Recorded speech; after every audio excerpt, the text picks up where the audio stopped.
Let's pray. Heavenly Father, may the words of my mouth and the meditation of my heart be acceptable in your sight, O Lord, our Redeemer and Savior. Lord, let this word bring encouragement. Let this word that is not out of me, out of you, Lord, it's your word, bring glory and honor to you and draw our lives into a closer intimacy with you. In the name of Jesus we ask. Amen. Pastor Alan and Pastor Lydia, our beloved and precious friends, greetings all the way from Perth, from our living room, and may the word of the Lord encourage you today. The title or theme for the sharing, which will be in two parts, is How to be Successful in Life or How to Lead a Victorious Life. Let me start with part one. People in the world think that success in life is based or measured on the amount of wealth we own. That is the mindset of the world and unfortunately among some Christians as well. In fact, Jesus said in Luke chapter 12 verse 15, guard against every kind of greed. Life is not measured by how much you own. The saying goes, money does not buy happiness, but makes misery more enjoyable. We are misguided when we think money will make us more secure, make us more happy, or will give us more peace of mind. The current pandemic has increased our concerns of security and stability to the extent of stealing our times with God and giving priority to the media and going by what the media says and not by the voice of God or by the word of the Lord, and as a result operating out of His God's will in our desperation due to fear and panic. In Ecclesiastes chapter 5 verse 10, the Bible says, he who loves money shall never have enough, the foolishness of thinking that wealth brings happiness. Many people lose their health trying to become wealthy and later lose their wealth trying to get back their wealth. Money, a necessity, is a provider of everything excepting happiness. Someone said, money will buy an expensive bed but not sleep, buy books but not brains, buy a life insurance policy but not long life. Money will buy delicious food but not appetite, a house but not a home, a mansion but not peace, medicine but not health, amusement but not happiness, a crucifix but not a savior. Jesus said in Mark 8:36, for what shall it profit a man if he inherits or gains the whole world and forfeits or loses his own soul? The day we die, our money, our investments is gone. Our education, our degrees are gone. Our career, our businesses are gone. All this will one day depart. We cannot take $1 in our coffin. But what matters is where we are destined, either heaven as believers or hell as the ones who reject the Lord Jesus Christ.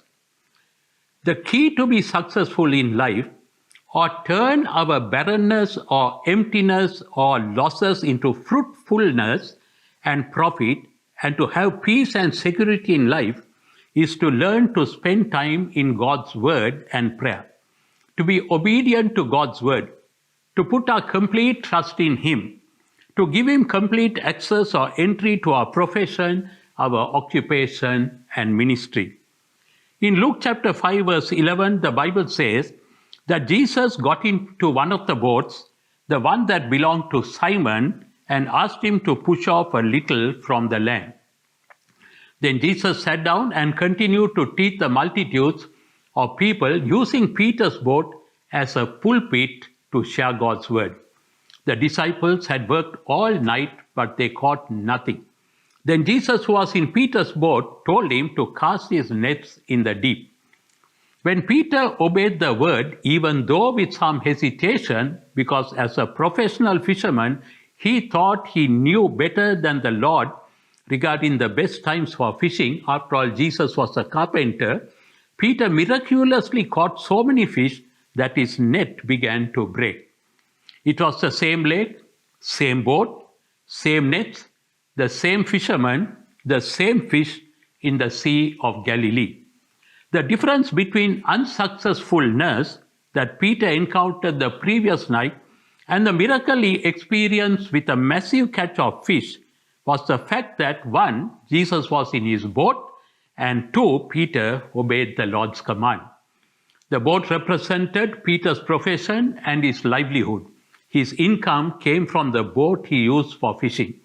What does this mean or signify to us?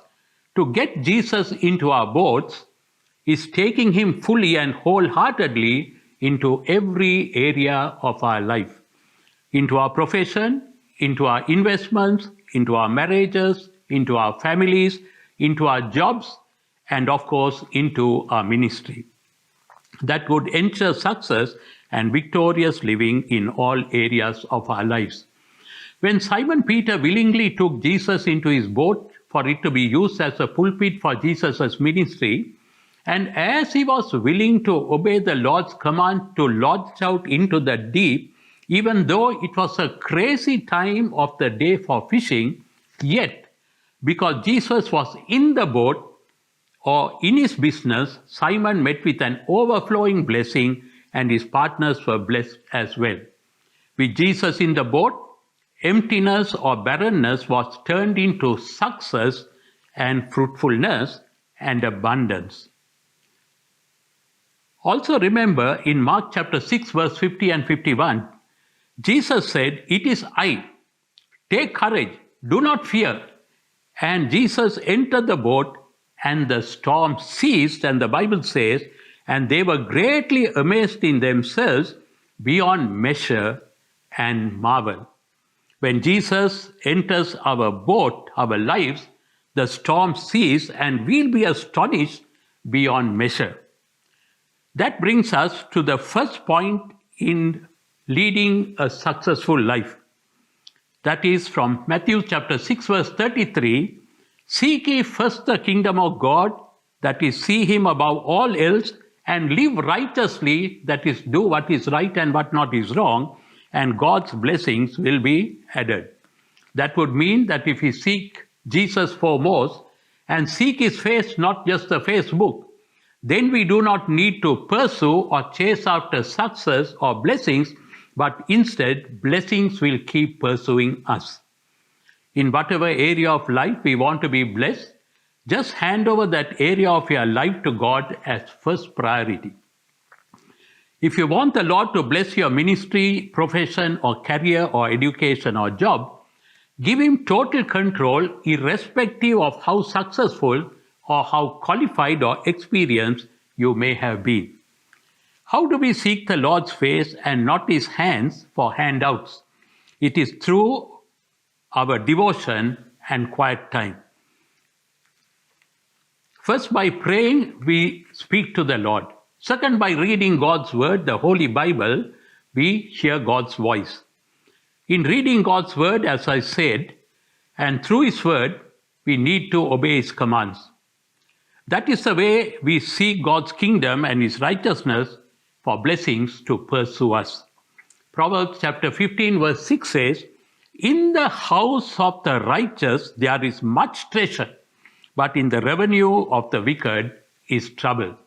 Every morning when you rise up, pray that you be filled with the Holy Spirit.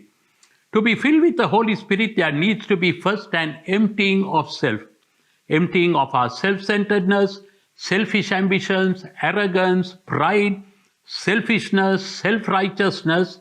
When you are filled with the Holy Spirit, you come under the control and the direction of the Holy Spirit, and he will guide you every day to the right place, to the right time, at the right time, to the right people, to speak the right words, in doing the right thing and being a blessing to someone every day. This is my prayer every morning. When we are in the center of God's will, God will give us wisdom to write our strategic plans, wisdom to overcome competition, wisdom at exams. Psalm 111 verse 10 says, "The fear of the Lord," that is honoring, respecting, and reverencing the Lord, "is the beginning of wisdom." Therefore, to be successful in our ministry, business, or professional careers, we need to be people given to God's wisdom. In fact, James 1:5, James said, if anyone lacketh wisdom, let him ask of God, who will give liberally without reproach. So let us ask God for wisdom. Next, to be successful in life is to ensure that our sins are forgiven and we have a forgiving spirit towards those who have offended us. We need to confess sins sometimes daily or many times a day. As the psalmist said in Psalm 66, verse 18, if I cherished or regarded iniquity in my heart, the Lord will not hear. In 1 John 1:7 and 9, John wrote that the blood of Jesus Christ, his Son, cleanses us from all sins, and if we confess our sins, he is faithful and just to forgive us our sins and cleanse us from all unrighteousness. Next, don't carry any bitterness or unforgiveness against anyone. Jesus forgave us, so we are compelled to forgive others. Ephesians 4:32, Paul wrote, be kind to one another, tender-hearted, forgiving one another, even as God in Christ forgave you. In Matthew 6:14 and 15, Jesus concludes, but if you do not forgive men their trespasses, neither will your Father forgive your trespass. And Hebrews 12:15 says, looking carefully lest anyone fall short of the grace of God, lest any root of bitterness springing up causes trouble, and by this many become defiled. So if we have roots of bitterness, where are roots? Generally, they are buried underground. And in our case, it's buried in our hearts. It brings up bitterness, causes trouble, and even makes us fall from God's grace. Next, trust God's word and take God at his word. God does not speak lies like man. He is the truth. His promise is a promise. His words are yes and yes, amen in Jesus. The way maker, the promise keeper, the miracle worker, the light in the darkness. That is the God we serve. In Isaiah 48:17, the Bible says that the Lord, your Redeemer, the Holy One of Israel, I am the Lord your God, who teaches you to profit, who leads you by the way you should go. And this is a very important scripture for success and for prosperity and also to lead a victorious life. But God gave this command to Joshua, this book of the law shall not depart from your mouth, but you shall meditate in it, not read it, meditate in it day and night, that you may observe to do according to all that is written in it. For then you will make your way prosperous, and then you will have good success. And also use scriptures when you pray and believe for a miracle. It's powerful when you use scriptures in your prayer. 2 Corinthians 4:13, Paul wrote, speak what you believe. Speak what you believe. Speak it out. And Job 22:28 says, whatever you declare or whatever you decree, God will answer. It will be done for you. Now, when you pray scriptures, first of all, if I pray a scripture, I hear. And faith comes by hearing, hearing by the faith of the Lord. So when I use a scripture and pray, my faith rises because I'm using God's word. Then secondly, God hears when I use scripture, and God comes through with his promise because he's a promise-keeping God. Thirdly, Satan hears the scripture that I pray and he backs off. In Matthew 4:6 and 7, Satan came and told Jesus when he was tempted 40 days, 40 nights in the wilderness, that it is written. But Jesus said, it is also written. And Satan backed off. So it's so important to use scriptures to drive Satan away. Now, as I conclude part 1 of this devotional sharing, let's remember to be successful and victorious, give importance to putting the Lord foremost in our lives. How? Through the time we spend with him in prayer and the word, and do what he says and please him, and learn to release forgiveness to those who have offended you. Today, if there is any unforgiveness, unblock the block to your prayers by releasing forgiveness genuinely, asking God the grace for you to erase all the unforgiveness, the revenge, the bitterness, and so on. Another important factor, when Jesus enters our boat or our lives, Barrenness is turned into fruitfulness. The storms in our lives cease, and with His presence in the boat or in our lives, we reach our God given destination.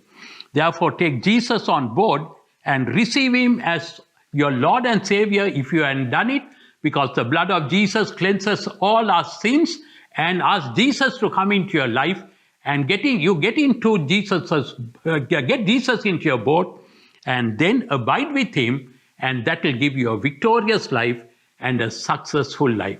God bless you and love you with the love of the Lord.